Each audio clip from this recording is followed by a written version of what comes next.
If you're going to make me believe in your God, you better doggone well give me evidence where I'm going to. Sorry, you Christians do this all the time. So, oh, it doesn't cost you anything. Bullshit. You're asking me to give up my life, everything based on what you say is true. Amazing grace, how sweet the sound that saved a wretch like me. I once was lost, but now I'm found. Was blind, but now I see. Hello, brothers and sisters. God bless. Hope your night or day is going good and all is going well with you. I was going to play this short clip where I came on this live that was on YouTube where this atheist was challenging Christians on their beliefs on the existence of God. A lot of these atheist live hangouts, as the case with this one, are complete and total sham, where they act like they want a legitimate conversation, but then when you come in there, they start immediately over talking and interrupting you. And it's plan B, it's to abort conversation. I will play the last interaction of the guy right before me, but he ends up talking over that guy too, and then he ends up throwing him out. He'll throw people out of his server and then call them a coward. Like he'll throw people out of his server. He did it with me, and then after he threw me out, he goes, "I'm not afraid to talk with anybody," but he keeps throwing people out of his server when they put his feet to the fire on his own worldview. I'm going to play the latter half of the conversation that he had with the fellow right before me so you can see how he illegitimately throws people out in the middle of a conversation, which he ends up doing to me when I start asking him some legitimate questions, which he's unable to answer. And so he ends up over talking me and then employing plan B, which is to abort conversation. It's to over talk, interrupt, go down a bunny trail, or bring up a semi related topic. And that is plan B. And these guys do it all the time. They're not real serious players when it comes to wanting to know the true nature of reality. And this will be a good thing about going over Romans chapter 1, where it talks about they suppress the truth about God and unrighteousness. In that chapter, it talks about the universal state of mankind and how they suppress the truth of God and unrighteousness, what is revealed in natural revelation about Him. So I'm going to go ahead and play that first interaction. You can see what I'm talking about and how he ends up throwing the guy out of the server for no infractions at all, but just because he doesn't like the guy's a theist. And after he throws the guy out, he calls him a coward. So I'm going to go ahead and play the clip. Give me your proof for your God. Give me your proof for your God. You don't have any. Yes, you do. If you're going to make me believe in, no, you're on my channel. If you're going to make me believe in your God, you better doggone well give me evidence where I'm going to. Sorry, you Christians do this all the time. So, oh, it doesn't cost you anything. Bullshit. You're asking me to give up my life, everything based on what you say is true. Prove what you say is true. I would demand the same out of a Hindu. I would demand the same out of a Muslim. Give me your evidence. If I'm going to do all this stuff with my life and follow all this stuff, give me your evidence. And you got nothing. So you turn it around to the atheist who's just saying, I'm not convinced. And you're trying to make us say, oh, I don't have anything valuable to say to the discussion. My value is I question everything you say, and you don't want to prove it because you're scared of it. I know, because I used to be. I'm not scared whatsoever. Now, do you scrutinize in the same manner the worldview that the no God hypothesis makes sense? No, I'm not going to go on with this discussion. This is the same presuppositionalist bullshit that I deal with it. I'm not trying to be rude to him, but he's, So he says he's not trying to be rude to anybody, but he's rude to everybody that comes in there that doesn't agree with his faulty position of atheism. He ends up throwing them out, calling them a coward, and then he strawmans what they believe from inside the chat while they're outside it and cannot respond, and he's just trolling these people, misrepresenting them and gaslighting them. And he says, well, I'm not trying to be rude to these people. It's just a complete and total sham the way these people really do with these shows here. At one point, I think that's coming up in the clip where I'm with him, talking with him, he says that he was a pastor for over 20 years and he has degrees in biblical theology. But you can see from the statement that he made that he doesn't know the gospel from Adam's house cat. He goes, to be a Christian, you have to give up everything. And so I can imagine how he probably burdened people as a pastor for over 20 years. I'll play back part of that clip so you can see what I'm talking about. If you're going to make me believe in your God, you better doggone well give me evidence where I'm going to. Sorry, you Christians do this all the time. So, oh, it doesn't cost you anything. Bullshit. You're asking me to give up my life, everything based on what you say is true. See, this is what happens when a person doesn't know the gospel. They think that they have to give up their life, but Christ gave up his life for us. And I live by faith in the Son of God who loved me and gave himself up for me. I don't live by having to give up myself, that it's about me giving up my life. He says you have to give up everything, and you know he's got this legalist mindset. Probably you have to give up drinking, you have to give up smoking, you have to give up cussing. Otherwise, you're not a true Christian. It's the same kind of false theology that a lot of pastors push, and this guy had probably a false gospel for over 20 years, and it's made him bitter towards God. He didn't know how to deal with condemnation, and this is how people deal with condemnation. They run to the darkness. When they don't know how to deal with their conscience through the blood of Christ, they will sometimes run to the darkness and try to hide from God, act like he doesn't exist, and that's how they deal with their guilt. That's how they deal with their conscience. If he just imagines God away, then he doesn't have to feel guilty. He doesn't have to feel condemnation. He didn't understand how to live by faith in the Son of God who loved us and gave himself up for us. He thought he had to give up his own life in order to be saved. The scripture says, if while we were enemies we were reconciled to God through the death of his Son, how much more, having now been reconciled, shall we be saved by his life? So we were reconciled to God through the death of his Son, and then we are saved by his life. So we're not reconciled by what we do, and we're not saved by our life, but we're saved by the life of Christ. But a lot of these people that have false gospels, like this guy here, I'm sure he believed that and he's saying it, that you have to give up your life. So he believes that you're saved through your own personal life when we're saved through the life of Christ. If while we were enemies, we were reconciled to God through the death of his Son, how much more, having now been reconciled, shall we be saved through his life? So a lot of these people with deconversions that say, well, I was once a Christian and now I'm not. The reason why a lot of the times this happens is because they were unregenerate people that believed false gospels that had a lot of guilt and condemnation. And now to deal with their guilt and condemnation, they deny the existence of God. If God doesn't exist, then they don't have to feel guilty. They don't have to feel condemned. They didn't understand that we were justified by faith apart from the works of the law. We maintain a man is justified by faith apart from the works of the law. A non-guilty verdict by our faith, independent from law performance. And then we live by faith in the Son of God who loved us and gave himself up for us. We're living in the justified, not guilty verdict reality that he supplied. But people with false gospels don't believe that. They don't believe that you have a justified, not guilty verdict by your faith, independent from law performance, but they'll point back to you and yourself and say things like, you have to give up everything, you have to give up your life. And then after a while, under their own burden of condemnation and guilt and not being able to live up to that expectation, they then claim they have these deconversions and they're just suppressing the truth about God and unrighteousness, denying him, so then they don't have to feel guilty, they don't have to feel condemned. By taking God out of the equation, they don't have to worry about judgment because they never believed in him who justifies the ungodly. So I'm going to go ahead and play the portion where I come in and talk to him, and you'll see that it doesn't last too long before he ends up interrupting, employing plan B, to where he just will talk over me, bring up semi-related things, try to go down a rabbit trail in the middle of me talking.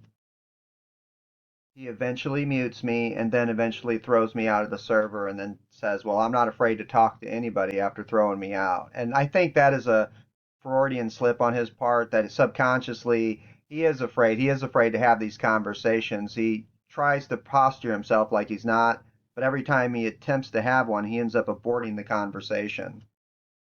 So I'm going to go ahead and play the clip and then I'm going to talk about it a little bit. Who would be a challenge?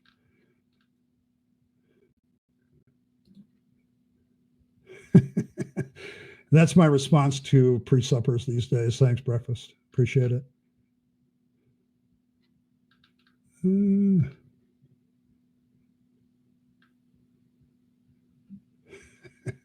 Just let him go to heck.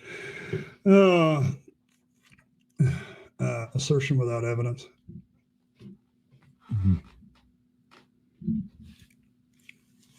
Prove it.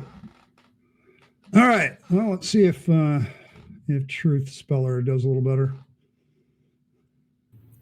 Hey, how you doing? I'm doing all right.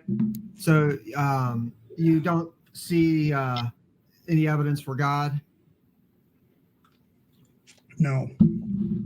Yeah, the Christian worldview is that all things stand in causal relation to God, that for anything to exist, there has to be an eternal ultimate.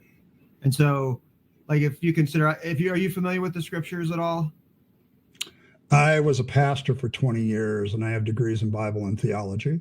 Oh, okay, great. Then you'll understand kind of where I'm going. Romans 1, where it says the wrath of God is revealed from heaven against all ungodliness. Yeah, just did a live stream on that Wednesday. Yeah. Well, let me finish my statement, and you can, tell me your point on it. That the wrath of God is revealed from heaven against all ungodliness and unrighteousness of men who suppress the truth and unrighteousness. For that which may be known of God is manifest in them, for God has shown it to them. For since the creation of the world, his invisible attributes are clearly seen, being understood through the things that are made, even his eternal power and Godhead, so that they're without excuse. So in that passage, it's pointing out that all things stand in causal relation to God, and that his invisible attributes of God are clearly seen, being understood through the things that are made, even his eternal power and Godhead, so that they're without excuse. That for any temporal thing to exist, that would have to stand in virtue of some eternal ultimate.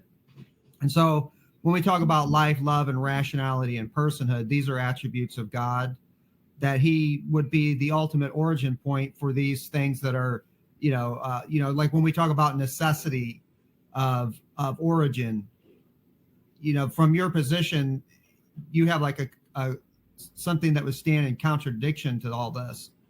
Like you don't know where life, love, or rationality, personality came from. Yes, right? I do. Like, that's your position, that it's yes, I do. From an impersonal ultimate. Yeah. Whoa, back up. I just want to ask this question. Does it come from an impersonal ultimate that's unidentifiable? Okay. First of all, I think let's go back to Romans. Okay. That's like Paul's opinion, man. Okay. I think he's wrong. And in fact, I know he's wrong. Okay. Because his assertion is everybody knows that there's a God, even if they deny it. That's not true. I know for a fact I don't believe in a God. And so Paul is full of shit. Okay, he's wrong right out the gate. I get that Christians don't like it when I say that, but you have to prove that Paul was right, okay, when he makes those assertions.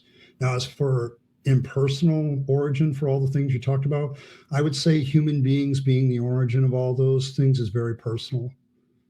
Okay, you just don't want to see, you have to see this ultimate origin of things, and I don't have to do that. Okay, I don't have to do that. Well, okay, that's thanks for responding to that. For the issue with not knowing what is ultimate as far as origin point, for like when we talk about things in existence, that facts require context, and without ultimate context, you're not going to be able to interpret the facts to reality in a coherent way. I would say that that's an assertion that you have to prove. Okay, you're sitting there saying there has to be an ultimate context. I don't believe that. Do you believe that? Yeah. Well, do you believe that facts? Or I could say, do you believe that facts require context? I would say yes, but I would also say the assumption that context has to be ultimate is an assumption. Well, you haven't proven that. But when we're talking about the ultimate nature of reality, like if we're going to have a discussion, like if we're just going to discuss about our favorite pizza or our football team or something, that's a different discussion that would be more of a local context that we'd be referencing. But this discussion that you're bringing up, because you put up this live, is about ultimate reality. So from your position, what is the ultimate context of reality that by which you're able to interpret facts to be intelligible? I would say, well, first of all, I think you have to prove your assumption first. I think I can say I'm genuinely searching for that context. You're saying there's an ultimate context, and you haven't proven that there is one.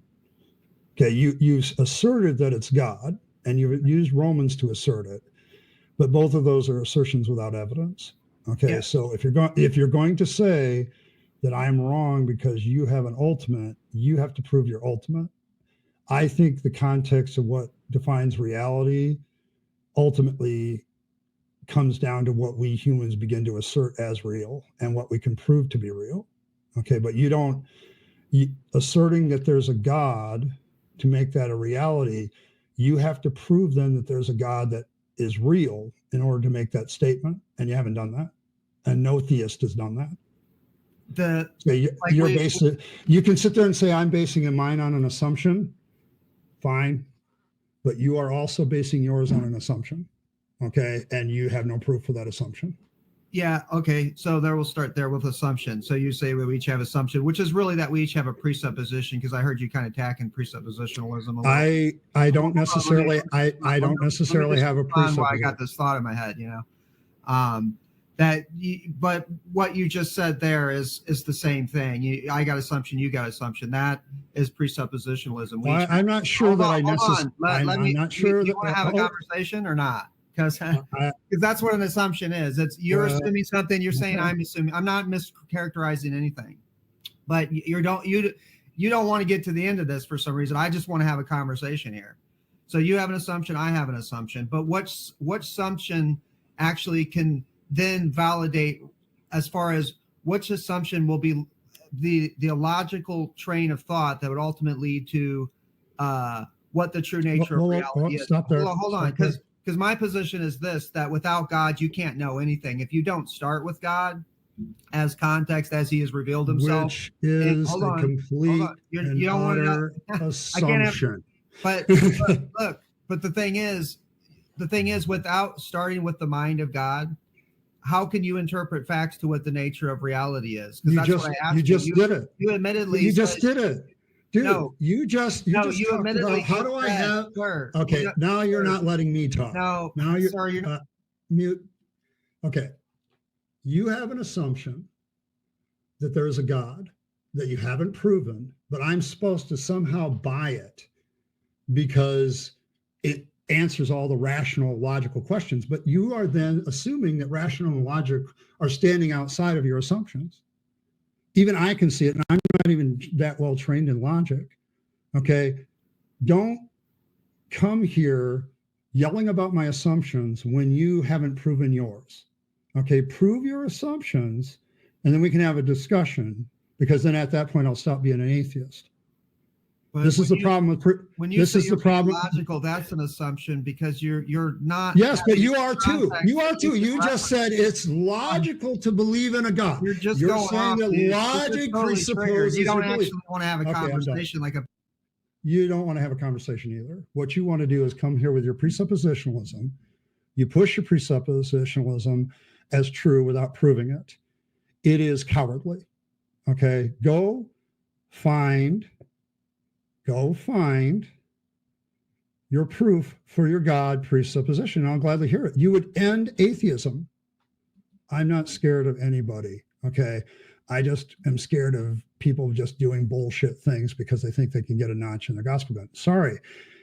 You are saying the most logical reason is to go back to God. Okay, well, then you're using logic and reason as a bigger presupposition than God itself.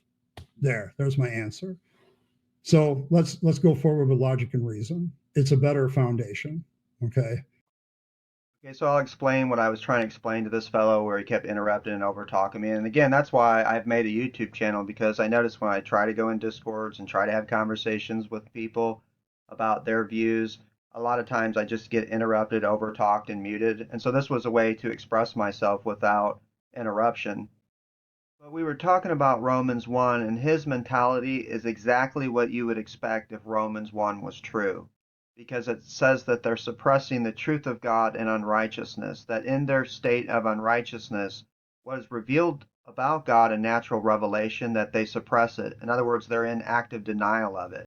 This is the state of all humanity. Without the grace of God, there is none who seek after God, no, not even one. And so without a divine act of grace on a person's life, this is the mentality that people have, that God has revealed himself through natural revelation, but what has been revealed about God, they suppress in their unrighteousness. That there's none righteous, no, not even one. There's none who understand, and there's none who seek after God. So there's none who seek after God. They suppress the truth about God and unrighteousness, and they don't understand. And he doesn't understand spiritual things. He doesn't understand the gospel. He thinks that you have to give up your life and everything in order to be a true Christian. And so in his misunderstandings and his unrighteousness, what is revealed about God, he suppresses that truth in unrighteousness. And that's what Romans 1 is addressing, that the wrath of God is revealed from heaven against all ungodliness and unrighteousness of men who suppress the truth in unrighteousness. For that which may be known of God is manifest in them, for God has shown it to them. For since the creation of the world, his invisible attributes are clearly seen, being understood through the things that are made, even his eternal power and Godhead, so that they are without excuse. For although they knew God, they did not glorify him as God, nor were they thankful, but they became futile in their speculations, and their foolish hearts were darkened. Professing to be wise, they became fools. It's very similar language to where King David says, the fool has said in their heart, there is no God. That the fool has said in their heart, there is no God, and we'll explain why that is according to Scripture. But also from Romans 1, what we see is that men suppress the truth of God in unrighteousness, that which may be known of him, and natural revelation, that the invisible attributes of God are clearly seen, being understood through the things that are made, even his eternal power and Godhead, so that they are without excuse. That for anything to exist, it has to exist in virtue of an eternal ultimate. There has to be something eternally foundational from which everything came, or there would be nothing now. This eternal ultimate would have to possess the preconditions of life, love, rationality, and personhood, the very things that we have. The invisible attributes of God are clearly seen, being understood through the things that are made, even his eternal power and Godhead, so that they are without excuse. That for anything at all exist, it must exist in virtue of some eternal ultimate. If there was nothing that was eternally ultimate that existed from which everything came, then there would be nothing now. From nothing, nothing comes. So there was something eternally ultimate that possesses the preconditions of life, love, rationality, and personhood. Like when this guy insists, you prove that God exists, you prove that God exists.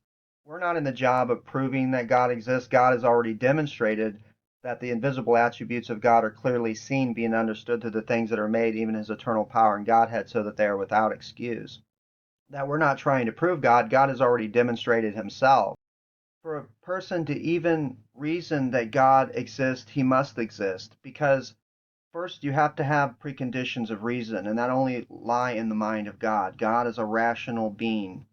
And in atheism, there is no preconditions for life, love, rationality, and personhood. It's described as an impersonal absolute, that it's unidentifiable. That is not a God. In other words, it doesn't have rationality, it doesn't have personhood, it doesn't have personality. It doesn't have love. It doesn't possess these necessary preconditions. And when you're reasoning to God and you're saying, I wonder if God exists, you're saying I, and that is a particular in a context that can only be interpreted in light of an ultimate context. So to be able to reason to God, God would first have to exist as the ultimate preconditions for reason, but also there has to be an ultimate revelatory context by which facts can be interpreted to what the true nature of reality actually is. And that's why I was asking him, can you have facts without context? And he says no. He says that you need context to be able to interpret facts. So then I said, okay, well, you don't accept the Christian God. Well, what is the ultimate context of reality by which you can then place and interpret facts? And he could not give me one. By default, that is the atheist position, that they're operating from this impersonal, unidentified absolute by which they believe everything came. It's an unidentifiable context that does not possess the necessary preconditions for rationality, personhood, life, and love. And in their worldview, it's non-revelatory, which means there is no context that is enlightening us to what the true nature of the facts around us are. But he had already admitted that without context, you can't interpret facts, that without context, you cannot have intelligible facts. And so, in his worldview, there is no interpretation to the facts in reality. Well, do you believe that facts? Or I could say, do you believe that facts require context? I would say yes. Well, do you believe that facts? Or I could say, do you believe that facts require context? I would say yes. So he conceded that you need context to be able to interpret facts, and that is what the conversation is about. What is the ultimate context that can interpret the facts around us to what the true nature of reality actually is? See, he's the one that wants to have this conversation about ultimate reality. But if you're going to have a conversation about ultimate reality, then we're going to have something that's going to be identifiable as far as an ultimate revelatory context that can tell us what the interpretation of the facts around us are. See, without context, you can place into that the interpretation of reality of whatever you want it to be, because it's a blank space now, and whatever you want it to be, you can make it up, and in your vain imagination and your foolish speculations, you can make up the nature of reality based on your own opinions, your own views, from a finite particular and a limited time index that does not, at that point, have access to omniscient universal knowledge. When you cut yourself off from God's mind and His perspective, you cannot make universal claims to the nature of reality because they can only be based on God's mind and His perspective. And you cannot make claims of intelligibility that you know what the nature of reality is, independent from an ultimate revelatory context. It's complete foolishness. You're speaking out of darkness. You're speaking from a position where all facts are now mute. They don't say anything to what the nature of reality is, but you keep blowing smoke as though you're going to tell us what it's not. And that's the ridiculousness of it. See, in our worldview as a Christian, everything is a God-created fact. Everything was created by Jesus. That all things were made through him and for him, and without him nothing was made that was made. I am referencing the Gospel John where it says, "In the beginning was the Word, and the Word was with God, and the Word was God. He was in the beginning with God. All things were made through him and for him, and without him nothing was made that was made." So Christ is not only the creator of all dependent facts, but he is also the supreme interpreter of all dependent facts, that they only can mean something in light of an ultimate revelatory context. The non-acceptance of the self-disclosure of Jesus Christ leads to darkness, and that's why Jesus says, "I am the light of the world. He who follows me shall not walk in darkness, but have the light of life." That the ones that follow Christ, they will have the enlightenment to the true nature of reality and the facts in it. Him being the creator and sustainer of everything, he is also the supreme interpreter. He is the revelatory ultimate context by which all facts were created and are interpreted. And if he was a pastor for over 20 years, as he claims, and he has these Bible degrees, then he should understand that without context, you can't interpret facts. Otherwise, you'll have faulty interpretations to things. And that's the way reality is. Without ultimate context, then you'll have a faulty interpretation to what the nature of reality actually is. And that's why in Romans 1 it says they became futile in their speculations, that in the denial of the existence of the Creator God as ultimate context, suppressing the truth and unrighteousness, now they become fools in their speculations and they become futile in their thinking. See, he should know as a pastor to be able to interpret the scripture that you need context. And that's the way reality is. To be able to interpret the facts in reality, there has to be an ultimate context that is revelatory that can tell us what the nature of reality is. And now he'll appeal to other worldviews, and they'll never let you get this far in the conversation, but the Christian God is the only proposed known God that has all the property sets that are necessary overall for intelligibility, that he's omniscient, he's omnipotent, he's truth revealing, he has a salvific plan for the human race. None of these other supposed deities in reality possess these necessary property sets for overall intelligibility, but you can't get this far in the conversation with them. So when they begin to see that their own worldview is bankrupt and cannot account for the nature of reality, they try to prop up other worldviews that they don't believe in. And it's because they cannot defend their atheism, so they start propping up other worldviews, and they want you to argue against other worldviews, but they don't even believe in those worldviews. Why do they want you to argue against worldviews they don't believe in? It's because from their position they have nothing to argue that their position is actually legitimate. So if you're arguing with a Muslim, you're going to have different argumentations because they believe in a creator God. So you're going to have to demonstrate from the scriptures and from their own Quran that there's unintelligibility. You find that in 3 different places in the Quran that Allah is called the greatest of all deceivers. Where the Christian God, it says in the scriptures that it's impossible for God to lie, that he cannot lie. And that is a necessity for intelligibility, because if you have a a supposed being that says he's the greatest of all deceivers, his disclosure cannot be trusted. He could be deceiving you at any time. And that is not so with the Christian God, but that is an argument that I would have with a Muslim inside his worldview. But we're trying to talk with an atheist here, but he doesn't want to stay within his worldview, so he starts propping up other worldviews. And so in his atheism, he's admittedly in darkness. He knows that he doesn't know the nature of reality as far as what is the ultimate origin point for every dependent fact. Why does anything at all exist? He's in darkness, and he loves the darkness, and he hates the light. And that's the way it's described in the book of John, that this is the condemnation, that the light has come into the world, and men love darkness rather than light because their deeds were evil. For everyone practicing evil hates the light and does not come to the light, lest their deeds be exposed. So men love darkness rather than light. That is the disposition of humanity, that in their unrighteousness they love darkness rather than light because their deeds are evil. They'd rather not know the enlightenment to the true nature of reality and know that there is a God who will judge them. So it says men love darkness rather than light because their deeds were evil. For everyone practicing evil hates the light and does not come to the light.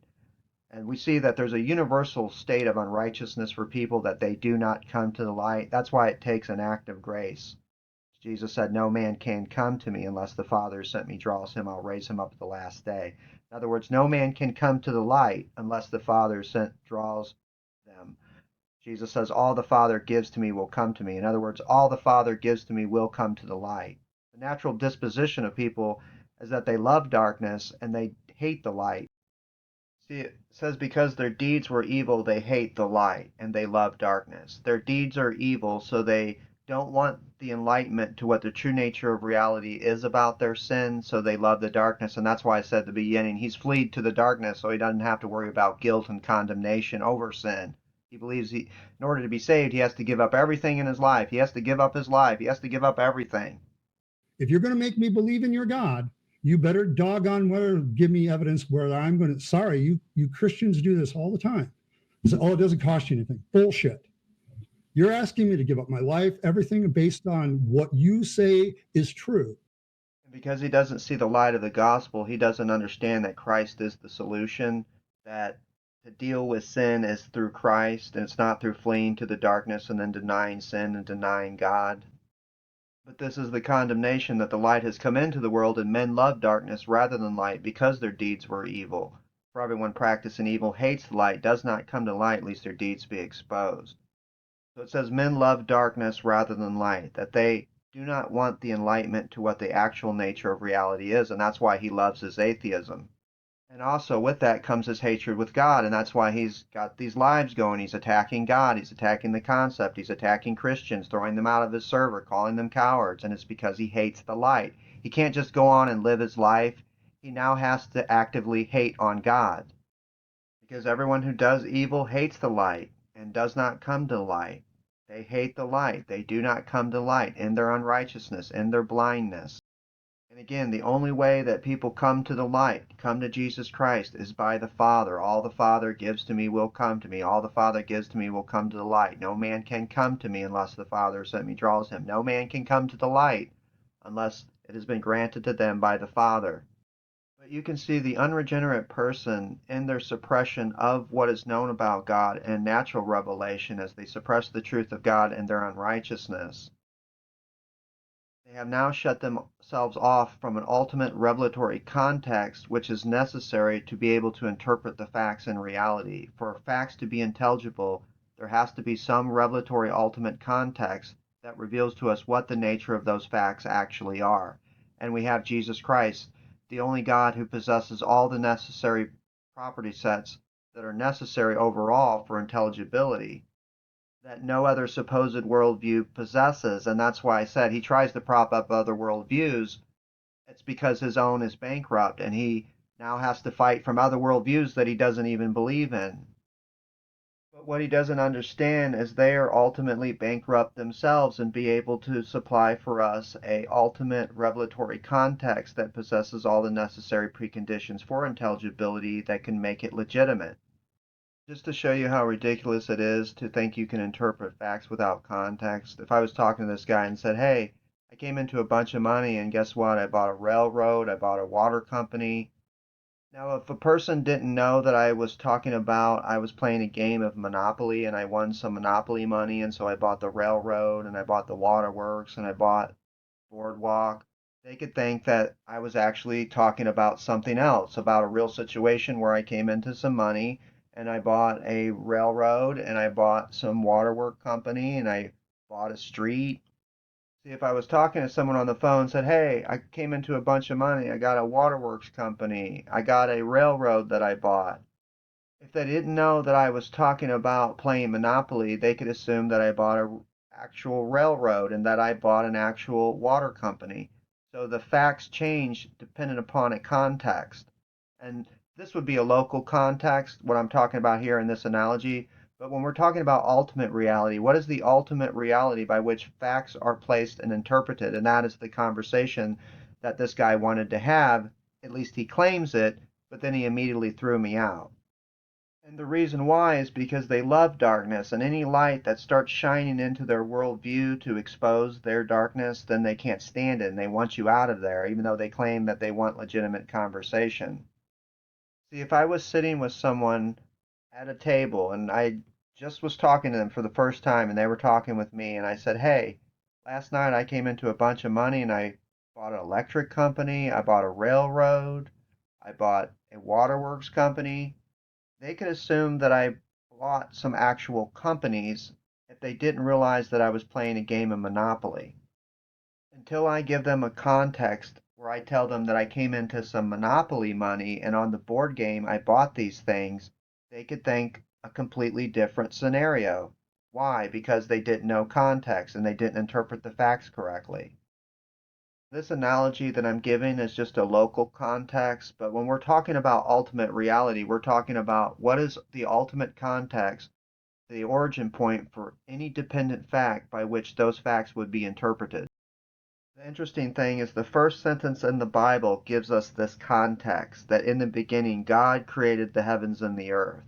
That in the beginning God would be ultimate context by which facts are interpreted.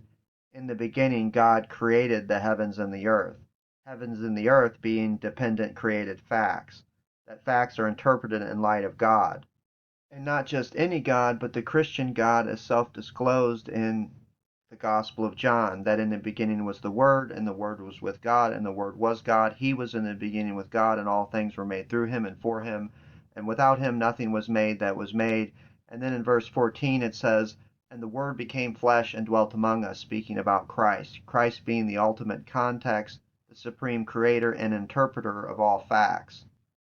And if one does not accept Christ as the creator and interpreter of all facts, they will have no ultimate intelligible context to appeal to, which means they will be in darkness. And Jesus says, I am the light of the world. He who follows me shall not walk in darkness, but have the light of life. That the one who is following Christ has the enlightenment to the true nature of reality and the facts in it. Remember when Jesus says, I am the way, the truth, and the life. No man comes unto the Father except through me. That I am the way, the truth, and the life. And the biblical position is that nobody can have truth without God, not any truth. They can't have interpretation or intelligibility for one dependent fact without Jesus Christ being acknowledged as the ultimate revelatory context. Without Christ being acknowledged as the ultimate revelatory context by which all dependent facts were created, there will be no other worldview that one can appeal to that possesses all the necessary preconditions and property sets of the Christian God that are overall necessary for intelligibility.